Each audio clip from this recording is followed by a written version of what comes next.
You're listening to The Voluntary Life, where you can hear ideas for finding freedom in an unfree world. Visit thevoluntarylife.com to connect with the show and hear all past episodes. Here's your host, Jake. Hi, it's Jake here. Welcome to The Voluntary Life.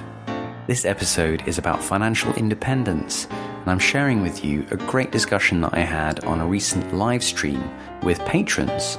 We're talking about the question of whether it's possible to be confident that you have enough money to live from your investments, and how can you tell if you have enough money to live from your investments. I really enjoy the discussions that I have with patrons on the live streams, and if you would like to take part in these discussions and get access to a huge back catalogue of bonus episodes, we have over 90 bonus episodes now, then you can do so by becoming a patron on Patreon.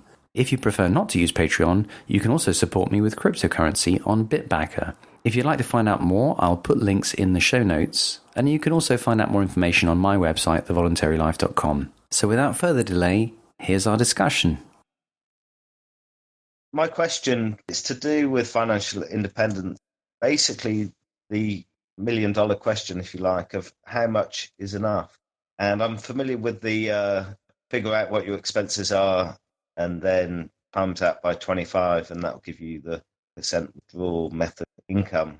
But I'm not sure if it's quite that simple to answer that question, because life's uncanny surprises which come along. So I wondered if you had any thoughts on that. Yeah, I think that's a very important and interesting question. Let me just ask you before I answer, so make sure I've got this. So you're thinking, well, how much would I need to be financially independent? How much can I safely withdraw? And how do I know if that's going to be enough? Is that what's going on? Well, it's, I get if you put all your money into something like the permanent portfolio or even a low-cost index tracking fund, that historically roughly 4%, or some people say for some reason 3% in this country, is a safe withdrawal amount. But there seem to be all sorts of surprises that life can throw at one that can easily throw the actual amount that you need quite significant. So to actually pack in, work in all together, I think that simple formula is not entirely satisfying because of the unknowns involved.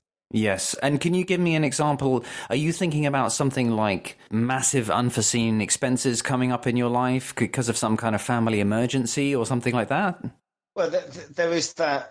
And there is, simply things that you could say are in your control. Certain forms of lifestyle inflation that you might find that, well, actually, I don't want to live on beans and rice the rest of my life as I thought I could as a student, or like I've got young kids and there's things that you can sort of predict for, like college and this and that and the other thing. But who knows if someone gets sick or decide to pay for some schooling or something that you weren't planning for, but suddenly that actually seems like be a really good idea or necessary.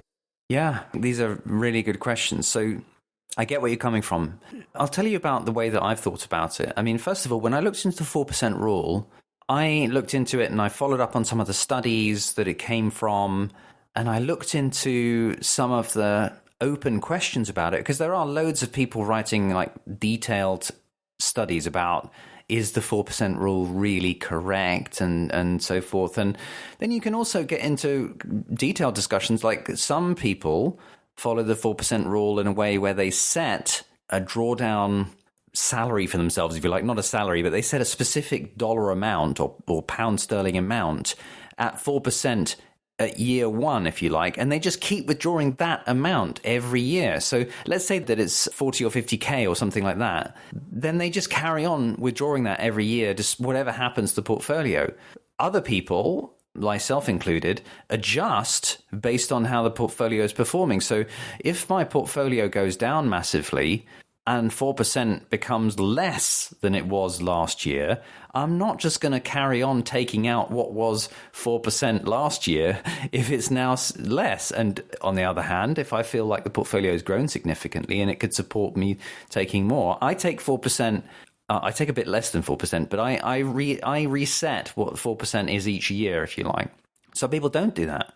Some people just choose like a number at the beginning and say, right, I reckon I'm good with this for the rest of my life, so I'm just going to keep taking out that 40 or 50K or whatever it is for the rest of my life. So there's lots of different, even with the 4% rule, there's different ways that people implement it.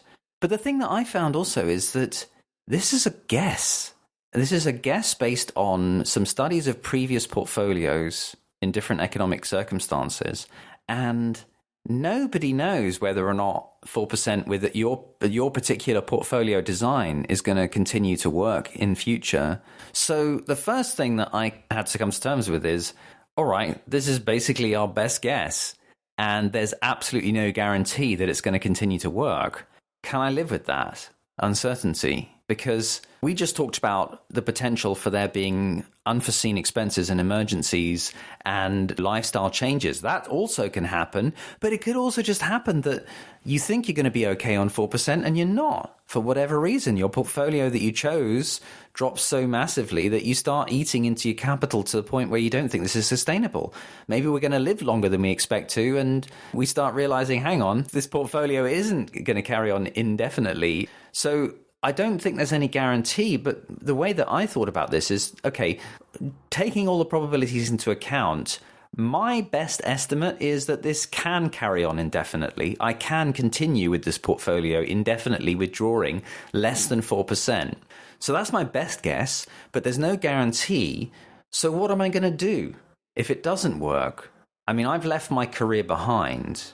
I had a very specific skill set and a very specific industry knowledge and industry contacts, and that was 10 years ago now.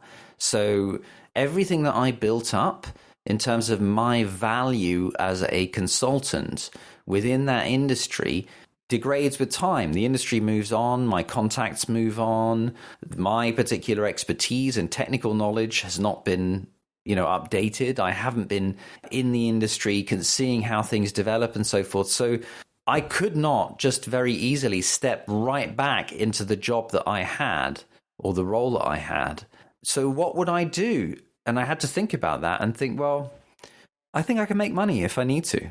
I don't feel scared of the idea that if we looked at our expenses and looked at the portfolio and decided, this just isn't cutting it, I don't feel worried by the idea that, okay, well, I'm going to have to make some more money then. So either I'm going to go and work for somebody else or I'm going to start a business. One way or the other, I can do that. I'm still capable of earning money in lots and lots of different ways, even if it wouldn't necessarily be as lucrative as it was when I was a very specialist consultant within my niche in the industry. So I gave up that security, and it would take me a lot of work to get right back into being at an earning potential level in that industry again that I was before. But that's okay, because I feel like, as I said, my best estimate is that I can continue to withdraw from the portfolio indefinitely. But I'm okay with the fact that there's an element of risk, because that's life. And I feel like I will adapt. If it comes down to it, I will simply go and work. And as you know, there are some people who, when they do financial independence, they do the whole retire early thing very much as being a kind of key part of it. They want to retire early.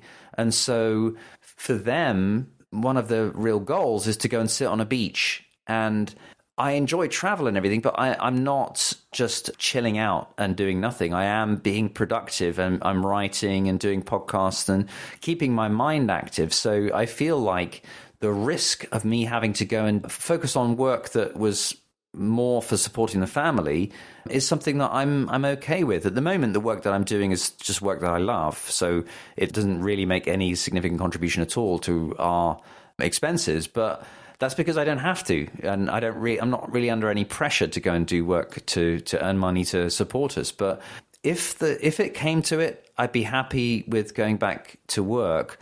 And I guess that's what you have to ask yourself is, when you stop working, you will lose a lot of the value that you have within your industry, and that because you're active at the moment and you're doing stuff and so forth. And so you're going to have to get back into sort of the working world more seriously again later down the line, if you need to work, if you find that you have miscalculated or your requirements have changed and you want to withdraw more from the portfolio and stuff, and I guess you just have to ask yourself if you're okay with that uncertainty. What do you think? What do I think? It's a funny one, isn't it? It's a sort of big unknown beyond, when one declares oneself financially independent. What would life be like? I mean, what I'm sort of thinking at the moment is to maybe start basically living the life that I imagine that I want to live beyond financial independence, to start introducing that more, and maybe sort of cutting back a bit on the working side of things and making some kind of transition in that way. And not necessarily completely saying, right, that's it, never doing a day's work in my life after this, I'm just going to do what appeals to me. But to maybe sort of transition, because also this goal of retiring early, that one never wants to have to work for money again, there's definitely a part of me that likes working for money. So it would almost be an ideological leap of faith to just completely pull the drawbridge up. So in that regard, it's a bit of an academic question, how much is enough? But also, I can see that there's definitely a strong appeal to trying to just completely blow past any targets, to create multiples of any target that could be seen as, okay, well, that would be enough. Partly for the sort of entrepreneurial challenge of that, and partly for the greater sense of security that, when one's done, one's done. But I think really what's sort of strongest for me at the moment is the whole purpose behind it, and really having a very good reason to do something different rather than just retire into a vacuum, is how I imagine a lot. And then finding out whether one likes it or not. Yeah, I think it's really important to split the idea of financial independence off from the idea of retiring early. I love financial independence because it gives me the freedom to do whatever I want. For me, that doesn't really mean retiring in the sense of just, as I say, sitting on a beach and doing nothing. For me, it means writing books and podcasting and thinking about things and reading philosophy and spending a lot of time with my kids, which I suppose is maybe more of what some people might imagine from retiring early. But it means me being able to do whatever I want. If you enjoy the thrill of earning money, great.